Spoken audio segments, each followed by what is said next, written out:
Hey, what's up, guys? This is Cameron from Cam's Retro Gaming. Just wanted to talk a little bit about Castlevania Portrait of Ruin. I just finished this game maybe about 2 hours ago, and I have some thoughts on it while it's still fresh in my mind. Just for background's sake, I finished all three of the Game Boy Advance Castlevanias, and I finished Dawn of Sorrow, as well as Symphony of the Night and Castlevania Rondo of Blood on the PC Engine. That may be all of the Castlevanias I've finished. I think Rondo of Blood is my favorite Castlevania ever, but it's hard to beat these Metroidvanias as they're known. Anyway, so Portrait of Ruin, rather.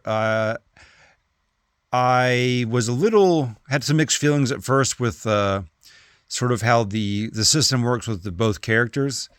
So if you don't know, you can actually alternate between the characters, or you can use them both.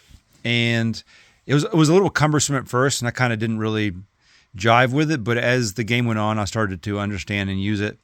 And I'm notorious for not using a lot of like the magic spells and other things. I grew up with the Nintendo, so once you start adding in all these other button combinations, I just tend to forget about them and don't even think about using them. But I got used to it relatively quickly, and I had a lot of fun with it.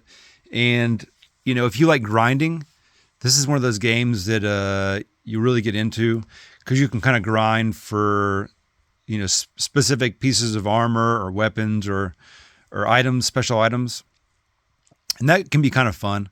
And that really does help when you're leveling up and trying to beat the final boss, which actually at first, I don't want to give any of the story away, but the final boss was pretty difficult initially, but I did some grinding, upgraded my weapons and all that stuff, grinded for some of like the fill your life up, like I forgot what the potions are called. And I didn't even end up having to use all the potions I grinded for.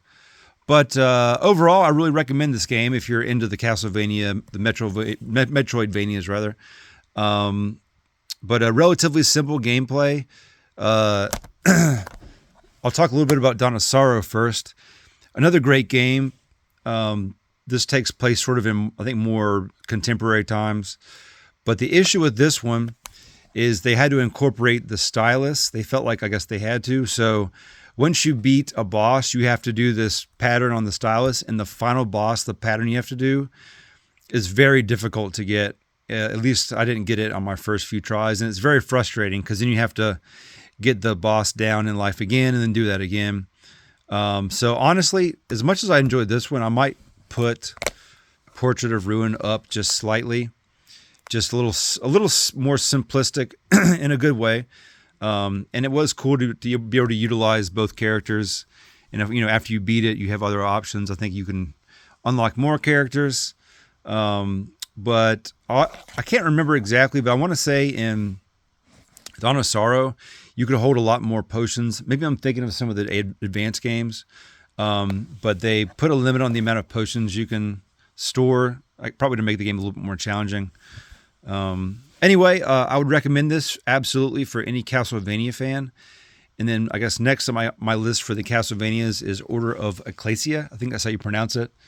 And if that's once I play that, I'll have played all of the Advance and DS Castlevanias, which I'm excited to have that checked off the list. But like a lot of people, I tend to play too many games at once, and I really need to get back to some games that I've neglected. So I tend to forget a lot of what's going on, and then you kind of bounce back and forth. Anyway, thanks for watching, guys. I recommend you check this out, like I was saying. And thanks for watching my channel. I'm very new to this whole YouTube gaming thing, and kind of going off the top of my head, but it's a fun challenge, and I'm really enjoying it. So thanks for watching, guys. Hope you guys have a great rest of the weekend, and I will catch you next time.